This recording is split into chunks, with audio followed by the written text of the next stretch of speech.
what is the creepiest thing you found in a forest? This happened during a Colorado elk hunt with my buddy about 4 years ago.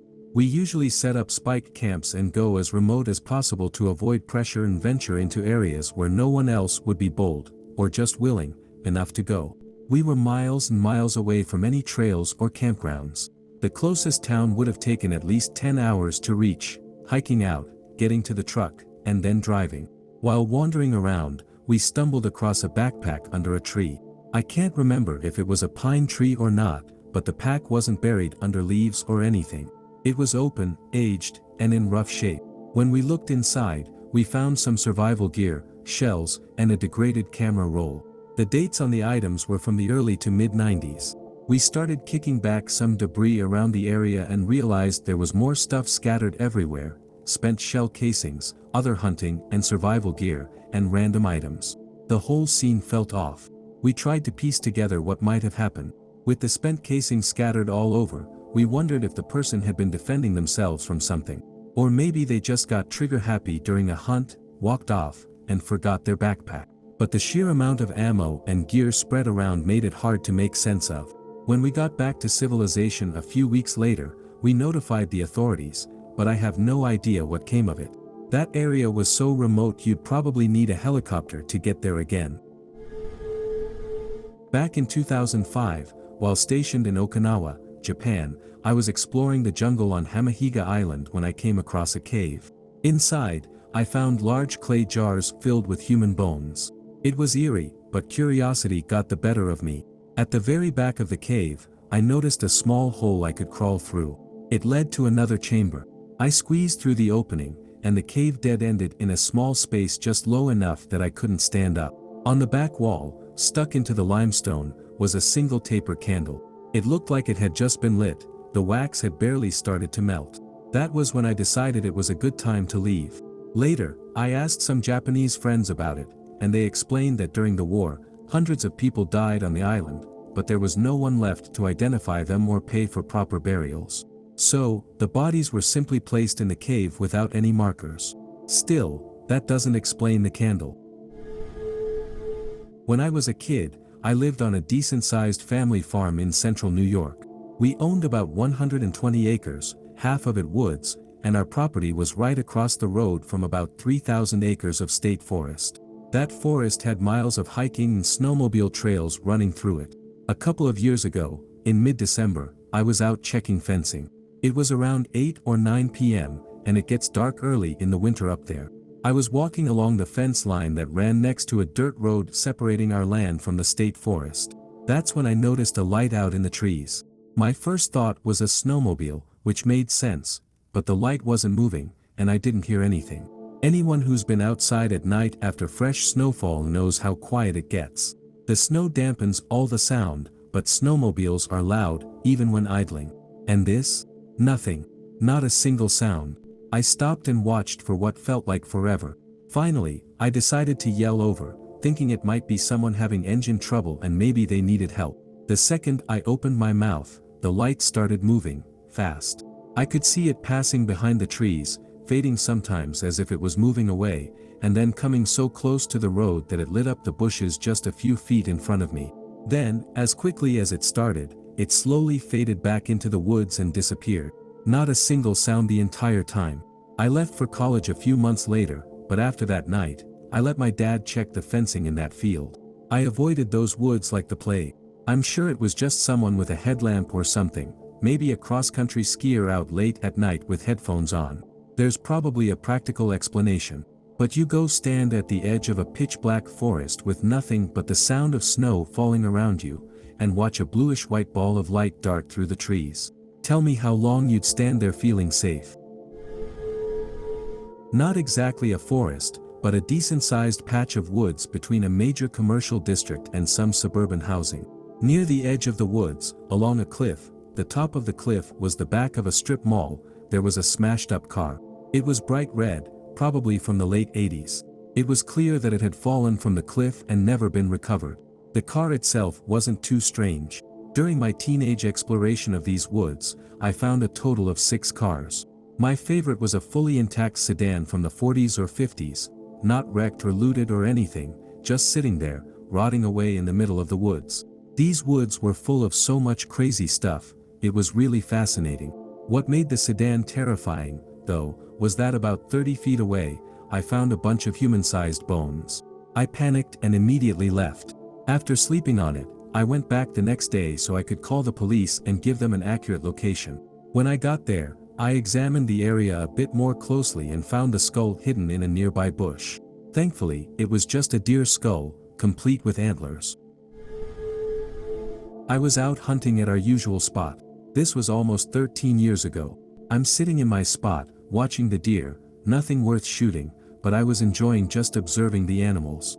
It was getting close to the magic hour, twilight. About 85 yards away, there was a tree line that bordered the other property. I had been hunting these woods for almost 5 years, so I knew them pretty well. I noticed something big and black moving along the tree line. It was moving somewhat awkwardly.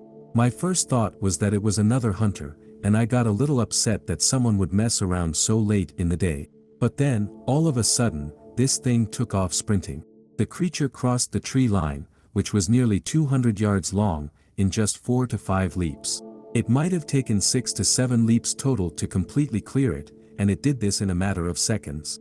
I had a walkie-talkie to communicate with my buddy, so I immediately told him that something human was moving along the tree line at an insane speed.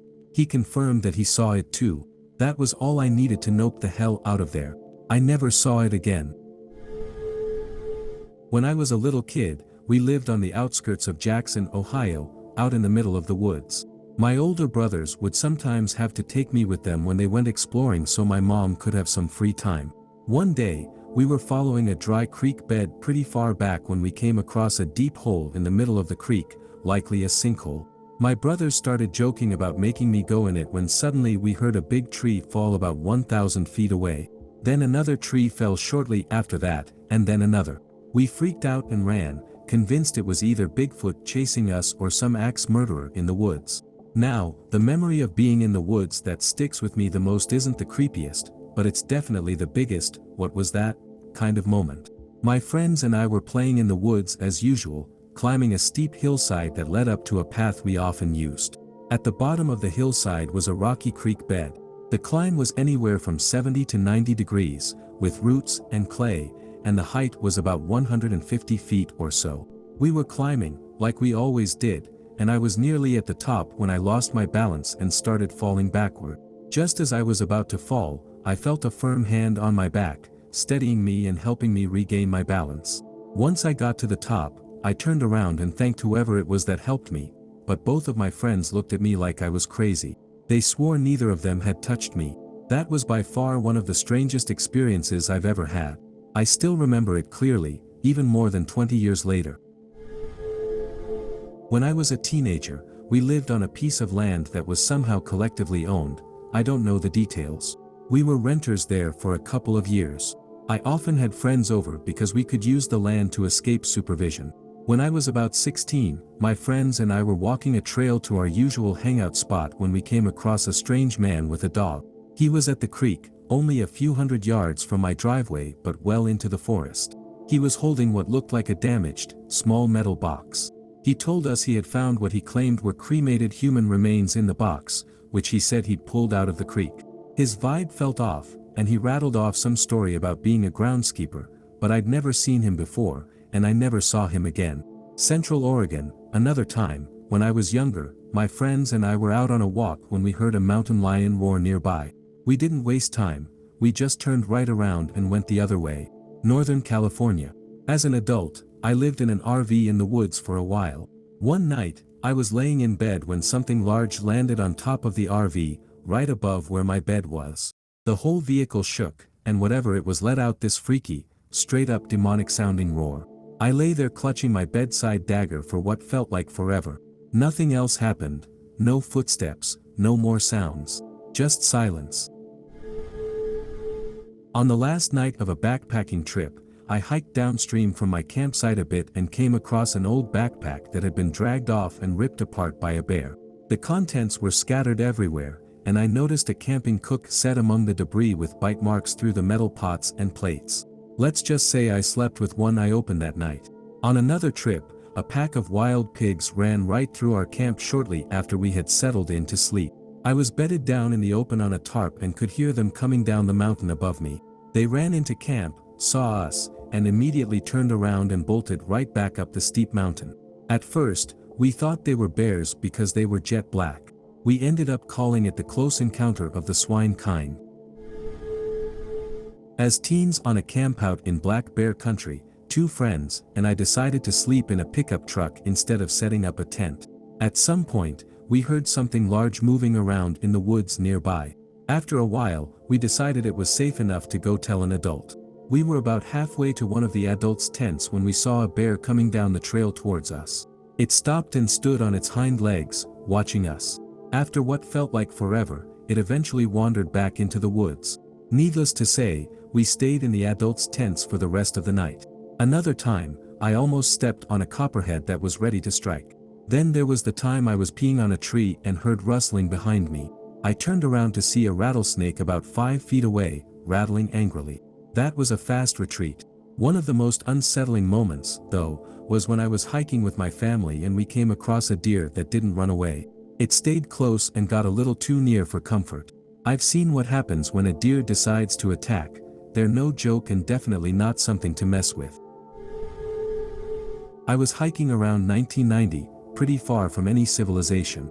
About a mile away from the nearest road, I suddenly came across what looked like an entire small neighborhood's worth of streets, clean, paved asphalt, curbs, sewers, fire hydrants, and driveways, leading to nothing. No houses, just the rest of the old-growth forest. It was as if someone had planned to build a suburban neighborhood, installed all the infrastructure, and then just stopped. What really baffled me was that I couldn't even figure out how they got the construction equipment in there. The area was surrounded by dense forest with no clear paths or access roads. At one end of a street that ended in a cul-de-sac, there was a single, abandoned school bus. It had evidence that someone had lived there at one point. There was a campfire area, an old mattress, beer bottles, and other signs of habitation. But it didn't look like anyone had been there in a long time. A few years ago, when I was retelling this story, I decided to check the area on Google Maps. It turns out the city sprawl has now reached that far out into the country. What used to be empty streets in the middle of the forest is now some kind of suburban complex. So, I guess they built the infrastructure and either sold the lots or made people build their own homes later on. Still, I'll never forget how eerie it was back then. It felt like something straight out of Stranger Things. About 20 years ago, I was stationed at a relatively unknown Navy base on the Kitsap Peninsula doing guard duty. Some of the posts were deep in the woods, and every location, especially the waterfronts, had its own story. I experienced a lot of strange things while I was there, but 2 incidents stand out as the worst. The base had an abandoned shack, a bridge that didn't span anything, and a single gravestone with Civil War era dates. Everyone knew about these landmarks and made it a rite of passage to try to find them. At night, we'd link up with other units on patrol and hike through the woods looking for them. The first time I went searching for the bridge, there were 4 of us. Only 2 had night vision, 1 for the point man and 1 for the tail gunner. The 2 of us in the middle were walking blind, trying to keep our spacing. At one point, I ran into the point man, who had suddenly stopped and was just standing in the middle of the trail. Before I could ask what was going on, the guy behind me bumped into me, cursing as we all came to an awkward halt. The tail gunner pushed forward to see why we'd stopped, and the point man started shushing us. He was frozen, staring straight ahead. That's when we heard it, a scream that reverberated in our chest cavities and felt like it knocked the wind out of us. It was like sitting against a massive speaker at a concert. The sound lasted forever. When it finally stopped, there was a moment of complete silence and stillness. Then we heard something huge crashing through the woods. It sounded like trees were snapping in a line coming directly at us. At some point, without realizing it, we'd all dropped to one knee. Then, in a panic, we scrambled over each other to sprint back up the path. We were only about a mile in, but it felt like hours before we made it back to the Humvee. The crashing sound stopped just before we got there. When we returned to the guard house, we agreed not to tell anyone. Eventually, we found all the landmarks, including a massive, rusted animal cage that looked like it was at least 100 years old. But the point man never explained why he stopped in the trail that night. The second incident happened at a different part of the base near the waterfront. There were docks with controlled access and small guard shacks at the gates. That night, I was on mobile patrols with a partner who was driving. We had parked at one of the guard shacks, facing up the hill and away from the water, talking with the gate guards. The conversation hit a lull, and my partner suddenly said, "What the hell is that?" pointing toward the tree line at the top of the hill. We all looked and saw a light just below the tips of the trees. The light rose up, and we could make out two large white lights at the front and back, with two smaller red lights on the sides in a diamond formation. The object dipped below the trees again. We sat there in silence for a moment before the gate guard asked if we were going to check it out. We sped up to where we thought the tree line was, only to run into a team from another branch stationed at the base. They had been dispatched by the radar station monitoring the airspace. Initially, we challenged each other, trying to figure out why the other group was there. Once we realized we were all searching for the same thing, we teamed up and combed the area together. We never found anything, but the next day, plainclothes officials took our reports and removed them from the logbooks. This was about 15 years before drones were common. As drones became more popular, I wondered if that's what we had seen, but I'm still not sure. Avid hiker and nature enjoyer here. I've got a couple stories. A recent one was on a pretty popular and well-kept trail in northern Wisconsin. I visited that trail frequently in my early 20s. It had a couple of loops, ranging from just over a mile to a couple reaching nearly 7 or 8 miles. One year I noticed that someone or some group began to place animal bone effigies along various trails. These bones were cleaned and bleached, stark white without any staining. It started with just little bones inserted into rotting trees and stumps, and then I started finding bones tied together with twine into weird symbols, hanging from trees just off the trail, usually significantly above eye level. Then I started to find entire deer limbs shoved into hollows of trees or between boulders, still bloody, but strangely avoided by insects. Eventually, I started finding heaps of presumably deer meat just laying on a boulder off trail, dusted with forest detritus yet strangely uneaten by animals or bugs. I'm sure it was just someone pulling pranks or some wannabe witchcraft stuff. It was just odd because I walked that trail several times a week during all hours of the day from nighttime to morning or noon, rain or shine or snow, and never saw anyone hanging or arranging things like that. Another time when I was 17 or so, I was backcountry backpacking in northern Minnesota with two friends for a week-long trip. On the second day of our journey, shortly after we began the hike for the day, we passed a guy with a huge black wolf dog, and he stopped and chatted with us briefly. He gave me ex-Marine or law enforcement vibes, but something about him and his dog felt uneasy. The dog kept whining and looking down the trail behind them, and the guy just seemed shifty and eager to get out of there. I noticed he had a pistol holstered at his hip, which didn't bother me at all, but what bothered me was that he seemed so on edge despite having a firearm. He told us he noticed a single middle-aged male walking off-trail that morning in a dark green raincoat and just got bad vibes from the guy. Sure enough, later that day, the three of us noticed a figure in a dark green raincoat quickly step off the trail while we were walking on a long straight stretch and happened to glance behind us. For the next 2 days, we thought we kept seeing him, only behind us, and we thought we kept hearing footsteps in our campground at night. We took bathroom breaks together, never went anywhere alone, and it honestly really ruined the vibes of an already rainy and muddy hike. Every night we fell asleep damp and clutching knives, bear spray, and poop shovels like we were about to go out fighting. On the third day of paranoia, we got to a campground filled with college-age girls, all being loud and overexcited and simultaneously scared of the woods. We thought sharing the camp would be good for safety. We warned them about the guy we had been seeing, and their demeanor changed quite suddenly. They told us they had been hiking for a few days from the opposite direction and had encountered a married couple that warned them of the same guy. We thought it would be safe with them, but that night, we woke up to a girl shrieking, and then chaos broke out. Something crashed away into the woods, and a few of the braver people in our camp popped out of their tents with flashlights and headlamps. It turned out someone had tried to open one of the solo tents on the edge of the camp, and the girl inside woke up to a figure crouching half in her tent. She kicked at the figure, striking it, and it immediately ran away. Some girls were getting absolutely frantic. I decided to gather some people together to start a bonfire, which was nearly impossible given the wet wood, but luckily I found a stand of rotten birch trees nearby and managed to harvest some bark for kindling, and had some people join me to keep watch until morning. We were supposed to have another 3 days in our hike but decided to call it quits after that and called our ride to come pick us up from a different trailhead. I really didn't like hiking much after that, always feeling an overbearing sense of paranoia that someone in the woods was watching me. My last story for this post: I was solo hiking in Michigan when I was around 24. It was an old-growth forest, a really beautiful region. The hike was pretty but rather mundane and uneventful. I got a handgun for self-defense after the hysteria in Minnesota. It was supposed to be just 2 nights through a 12-mile loop of rather steep and hilly terrain. On my first night, 4 miles in, I got to my campground at the bottom of a valley. It was oddly still and quiet, no wind, and extremely cold for the season.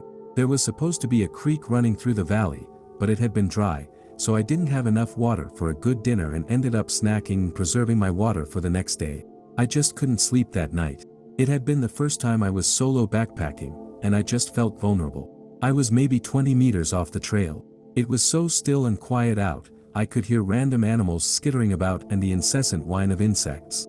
I was laying there for what felt like hours when suddenly I realized there was no sound at all, no animals, no insects. It was like the world had been muted. That's when I realized the ground had started to rumble, very gently. I perked up, and it sounded like there was a large group of people marching by, the familiar drum of boots on densely packed earth of a trail, but dozens upon dozens of pairs of feet. And the talking.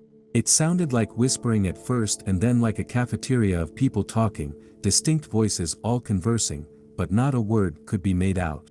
I felt like I was going crazy, but I could even see my water bottle vibrating from the footsteps. It got closer, and the voices got louder, but I couldn't make out a word. I checked my phone, and it was 2 a.m. My heart was pounding. What could people be doing out here in the dark? Even through my rainfly, I could see the dim light of the moonlit sky through the trees, but I couldn't see any flashlights or lamps. It sounded like 100 people were passing by. I was shaking so badly and so scared when suddenly it stopped. My heart froze, and my throat caught a lump. It felt like I was surrounded by 100 pairs of eyes. I chambered around in my pistol and took the safety off and just lay there, not daring to move. And I waited and waited and waited. No animals, no insects, no wind. And I waited. Then something fucking exploded. It felt like my whole world erupted. A shockwave passed through my body and rocked my whole tent. I thought I had let my gun off at first, but all 15 rounds were still there. My ears were ringing. It sounded like a jet had passed by with a sonic boom. There was a roaring sound that quickly traveled away too. I nearly peed myself, and feeling a surge of adrenaline needing to pee really badly, I jumped out of the tent with my 10,000 lumen flashlight and quickly swept the sparse woods surrounding my tent. Then I quickly dropped my pants and peed right outside my tent with a pistol in one hand and my flashlight in the other. I felt so crazy. I finished up, leapt back into the tent, saw it was 4 a.m. on my phone, cried a little, and hid inside my sleeping bag again. I waited until morning and finished the rest of the 8 miles that day on zero sleep. I haven't gone solo backpacking since. I grew up as a hunter and fisherman. Not a day went by that I wasn't out in the woods with my rifle or walking the edges of Saginaw Bay fishing. In all my years, nothing weird or creepy ever happened. My family was the go-to when people got lost in the woods or on the water. We were quicker than the sheriff's department and knew the area better, so we always thought we had a good handle on what was, and wasn't, in the wilderness. I left for the military and came back home a few years later. One late night, I was sitting in the dining room enjoying a glass of lemonade when I heard a strange crunching sound outside. I got up to investigate and saw our family dog pressing so hard against the bottom of the screen door that he was buckling the aluminum panel. He was staring intently into the pasture, frozen. I turned on the spotlight we had mounted on a tower that shined into the pasture, and what I saw still baffles me to this day. When the light hit it, the thing went from a towering position to crouching behind some weeds. I grabbed the nearest firearm, which happened to be my father's side-by-side shotgun, and pointed it at the glowing eyes staring back at me. I shouted 3 times for it to come out or I would fire. When it didn't, I let both barrels go. There was no noise, no scream or anything. The thing just turned and took off, moving fast. By then, my dad was up, rifle in hand, asking what was going on. I told him what I saw, and we decided to investigate in the morning. After breakfast, we went out to the spot. We found where it had been crouching, the vegetation was mashed flat. But there was no blood, no hair, nothing except the flattened area. We followed the tracks leading off into the state land. We kept tracking until we ran into Ed, the only DNR, Department of Natural Resources, officer for the area. We told him what happened, and he said we were the 5th people that week to report the same experience. He had been following similar tracks that started at a farm 4 miles south of us. The fact that Ed was investigating it too gave some weight to what I saw. To this day, whatever it was has never been found. I still have no idea what it could have been. My friends and I were walking on Empty Arabia in Conyers, Georgia. It's a giant rock, kind of like Stone Mountain. We'd been there plenty of times to smoke the devil's lettuce. So, here we are, just cutting around a corner of pine trees, and there in the spot where we usually sit were 12 fully armed 1st century Roman soldiers and a hippie-looking dude nailed to a cross. Just sitting there. The whole crucifixion scene. In the few moments where I genuinely thought I had completely lost my mind, the biggest guy in our crew stepped forward and basically exclaimed, "What the F?" Turns out, these guys were religious zealots from some local nutjob church, and they were practicing this passion thing, a reenactment of the crucifixion of Jesus. We quickly realized we were seriously outnumbered, and unarmed, so we made a hasty retreat. I'll never forget those few moments of sheer madness, though. Never. I know most people have their ghost stories and weird experiences in the woods. For me, though, it's something natural. The cloudy-eyed deer. There's this deer in the neighborhood that has one cataract eye. The other eye is normal, but the cataract eye literally looks cloudy. So, it's become known as the cloudy-eyed deer. I live in a suburban area, and this deer is what I'd call a city deer. See, regular forest deer will run at the slightest movement. They'll stare at you until you blink, and then they'll bolt in the opposite direction. City deer, on the other hand, don't care. City deer will walk in front of your car, daring you to hit them. They'll keep staring at you until you back off. They don't run at the first opportunity. The cloudy-eyed deer, though, takes it to another level. It's absolutely fearless. Unfazed and completely unafraid. We had a big golden lab mix named Harvey, and one day, the cloudy-eyed deer actually chased Harvey around our backyard. My dad threw a rock at the deer to give Harvey time to get inside. The rock hit the deer, and it just stared at my dad. No reaction, just stared him down. That was enough to make my dad run inside just as fast as Harvey. The deer eventually walked away, but it took its sweet time. I've seen the cloudy-eyed deer a few other times. It'll just stand there, usually in someone's front yard while the other deer eat the grass. It will stare at me, unblinking, and just watch as I slowly drive by. It's creepy in a way I can't quite put into words. Like, it's just a regular deer. But it's also, not. It's the cloudy-eyed deer. And it feels like it would absolutely mess you up if you ever crossed it. My cousins used to live in a very remote spot that was heavily wooded on all sides for miles. I spent most of my summers there exploring the woods, and during those times, my cousins loved to ditch me, knowing how much it creeped me out. I remember the last time we played in the woods, they decided to ditch me near dark, about an hour away from their home. Since we misjudged how quickly the sun was setting, what was supposed to be a short prank ended with all of us getting lost, trying to find each other by calling out. After night fell, we were lucky enough to regroup using the flashlights we had brought. After some discussion, we decided the best thing to do was to find a landmark we used often, a tree significantly larger than the others, with a dense canopy, and start making our way back, assuming their parents would already be looking for us since the rule was to be back before dark. After what felt like an eternity, panic set in as we realized we were utterly lost and weren't going to find our way out. We decided to just sit tight with our crude, childishly made wooden spears and quickly dying flashlights. Gradually, we started to relax by telling jokes and reassuring each other that help was probably just minutes away. Unfortunately, that sense of ease was quickly shattered when we heard the eeriest childlike laughter, sounding like it came from only a few feet away. Naturally, we all jumped to our feet, frantically searching the area with our flashlights, but we couldn't see anything. The sound left us absolutely terrified. We spent the rest of the time standing there, whipping our flashlights around, hoping to scare off whatever we heard or just give ourselves a false sense of security until someone found us. This felt like it lasted forever until my uncle and older cousin finally found us on four-wheelers. We were barely able to breathe as we explained what we had heard, but of course, they brushed it off. My cousins and I were 12, 13, and 14 at the time, and none of us expected to be scared by something paranormal, especially after spending so many hours in those woods without any bad experiences. Even now, I occasionally text my cousins to bring it up, and both of them still swear it was crystal clear, childlike laughter. A buddy of mine had just bought a camera and was experimenting with long exposure. I'm not 100% sure about the terminology, but it's the technique where light looks stretched, and you can do all sorts of cool effects. We grabbed some colored plastic cups and decided to head out to a trail in the woods where we could test it out.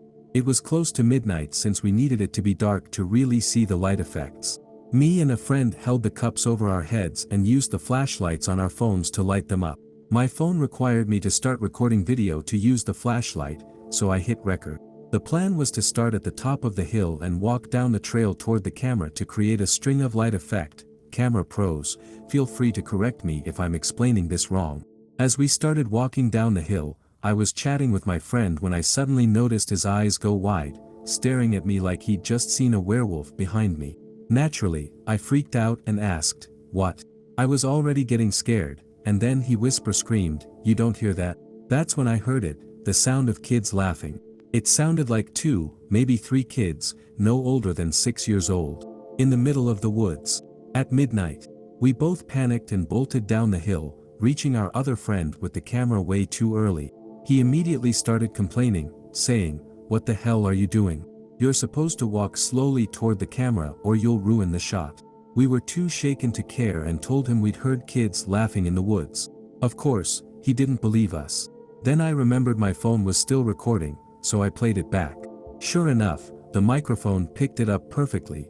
2 or 3 young kids laughing in the middle of the woods. No houses, no lights, no adults nearby. Needless to say, we noped out of there as fast as we could. It was August 2019 in Russia. My best friend and I decided to explore an abandoned camp deep in the woods. When we finally got there, a weird man stepped out of one of the buildings and saw us, 2 teenage girls, absolutely terrified. He told us to leave the area because we had nothing to do in there. I mean, yeah, he was right, but we decided to continue our little investigation anyway. It quickly became obvious that the camp wasn't as abandoned as we had thought. I took lots of pictures, and everything seemed fine until we saw another man walking right in front of us. He didn't even notice we were there. It was pretty scary because we couldn't call anyone. We were in the middle of a forest. Thank God, we managed to slip out of there without running into anyone else. I have no idea why they were living in that camp right in the middle of a huge forest. Maybe they were escaped criminals or something, I don't know. But now I understand that the most terrifying thing you can possibly encounter in an abandoned place is another person. I grew up in rural Maryland. My parents owned a lot of wooded property that backed up to a stream. The stream was technically county property, but people would spend the day down there having picnics, wading in the water, and stuff. It was heavily wooded, and no one really checked for trespassing. My dad used to take me there during the summers when I was a kid. It was about an hour's hike from the house. When I was older, out of college, and home for a summer, I decided to spend a day down at the stream. I was hiking, there was no established trail, so you just kind of headed in the right direction and eventually got there. That day, I decided to walk a little farther south than usual because I wanted to hike by some granite formations. While I was climbing down the rocks, I slipped. As I caught myself, my foot knocked something out from under the leaves. It was a black plastic film camera from the 90s. It was my camera from when I was a kid. I recognized it instantly. I must have been hiking almost 15 years earlier when it slipped out of my backpack. If I hadn't taken that route or slipped on those rocks, I never would have found it again. It still had film inside, but the camera was so waterlogged that the battery had corroded. I still have it, but I don't know how to open it without exposing the film. I'd love to try to develop it, though. It could be nostalgic, or really spooky. I'm a volunteer firefighter, and this happened around late November of 2018. Dispatch dropped our tones for a missing 16-year-old girl. We were told to meet a sheriff's deputy at the fire station and wait for further instructions. I turned on my dash light and drove to the station to join the rest of the crew. We got the girl's clothing description, her last known location, and other basic info.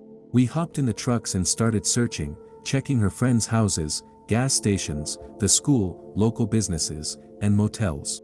Our town is small, about 1,500 people, with only a handful of businesses, so it didn't take long to canvass the usual places. My partner and I were pulling out of one of the gas stations when I thought I saw someone walking in an empty cornfield. I told my partner to stop and grabbed the spotlight off the floorboard. I shined it into the field, expecting to see the missing girl, but instead, it was a man in his mid-40s. He was wearing torn jeans, cowboy boots, and a ripped white t-shirt stained with what I assumed was dirt. I got out of the truck and started walking down the hill toward the field, calling out to him. When I did, he turned and began walking away. I told him politely that he wasn't in trouble and that we were just looking for someone. He stopped but didn't turn around. As I got closer, I suddenly felt an overwhelming urge to turn around and leave. I couldn't explain it, but every instinct told me to get back to the truck. I turned and quickly started back up the hill. Halfway up, I glanced over my shoulder, and the man, standing in the middle of an empty cornfield, was gone. Just like that. I ran the rest of the way to the truck, slammed the door, and shouted at my partner, "Get us the fuck out of here." I asked him if he'd seen what I saw, and he said he had, and that he'd felt the same uneasiness while I was talking to the man. I don't normally believe in the paranormal, but this is something I can't chalk up to imagination or a trick of the light. It's one of those unexplainable moments that sticks with you. Not long after, the police chief called off the search in our town and shifted resources to the next town over. The missing girl was eventually found unharmed, partying and drinking with her friends. As for me and my partner, we don't talk about the man in the field. Ever. Not my story, but my best friend's. We used to park on dead-end streets or cul-de-sacs and smoke weed. On this particular night, I wasn't there, but my friends decided to go to a small park near the state line in our hometown. The park was residential, sitting at the bottom of a large hill. They were at the edge of the woods, away from the hill and their car, staying in the shadows because they were up to no good. A cop car came through, either patrolling the park or just using it as a turnaround since the state line was right there. My friends panicked and darted into the woods, ducking behind tree stumps and fallen logs. The cops, spotting the parked car, shined their spotlight into the park and woods. My friends stayed as still and hidden as they could. The cops drove up to the top of the hill, likely assuming they couldn't be seen and that my friends would eventually leave the woods and head back to the car, where they'd catch them. Seeing the opportunity, my friends ran deeper into the woods and waited there for about 30 minutes. Meanwhile, the cops went back down to search the car and even purposely set off the alarm, probably hoping to either scare them out or have someone from a nearby house come out to turn it off. My friends let it blare for another 30 minutes, staying hidden. Eventually, the cops gave up and left. My friends waited a bit longer just to be sure before returning to the car. They went home one by one, and my best friend finally made it back to his place. That night, the cops broke into his house and woke his parents while they were sleeping. They demanded to know why the car was at the park earlier that evening. My friend's mom, who happened to be a lawyer, knew her rights but also understood these cops didn't care about the law. She played dumb to avoid escalating the situation. The next day, she told my friend what had happened. She was a chill, hippie lawyer, so she didn't really care about the weed but warned him to be extra careful for a few weeks because the cops would probably be watching him. This wasn't the South or the Midwest, this happened in a very affluent city in Connecticut. I've been harassed by cops for skateboarding and looking like a teenager, up to no good, but the boundaries crossed that night seemed especially chilling to me. I was living in Hampton Roads, Virginia, and I liked visiting this old college campus called Tidewater Community College by the James River. From what I'd heard, it used to be a military munitions depot. The campus had a bunch of abandoned buildings, great fishing spots by the shore with crumbled building materials used as a bulkhead, big fields where families would hang out, and it was just a popular spot in general. There was also a large forest nearby with structures hidden inside, left to decay over time. One night, after a bad hurricane, I went out to check on the damage. I was driving on a road near the water when I noticed that part of it had washed out up ahead. I went to turn my car around and flipped on my high beams. As I started to pull away, I noticed a bunch of eyes reflecting back at me from the chained-off trail entrance to the woods. Deer, of course. But then I noticed something that looked off. No, it wasn't a skinwalker, sorry to disappoint. But it was a freaking donkey. I was miles and miles away from any active farmland, so seeing it there was completely unexpected. For some reason, it creeped me out, and I left in a hurry. I've always wondered how it ended up there. My dog is usually really good around other people when we're walking. He doesn't pay any attention to them and just keeps moving. But one time, we were out walking, and we passed this middle-aged woman. She seemed relatively normal, but her posture was a bit odd, and she was walking in a strange way. Other than that, nothing really stood out about her. For some reason, my dog completely lost it. He started growling, barking, and snarling, which was so unusual for him. He didn't want her anywhere near me. It was bizarre because he had never acted like that before. The woman didn't react much. She backed away slightly, but not in the way you'd expect if a dog was acting that aggressively. I didn't feel like there was anything particularly off about her, but my dog wouldn't act like that for no reason. He's been around all sorts of people before, and he's never behaved that way, so something must have been wrong. It was midwinter, and the only footprints on the path were hers, coming from the opposite direction I was going. You could see them clearly in the snow. As we walked further along, I noticed that her footprints started showing red stains. I'm not saying it was blood, but the thought crossed my mind. I never saw her again. Even though this happened a few years ago, I still remember it almost perfectly. My dog has never acted like that since then. I don't know what the red stains were or what was going on with that woman. Maybe she was just a normal person, and my dog decided to act weird for no reason. But it creeped me out, and it creeped my mom out too. She was with me at the time.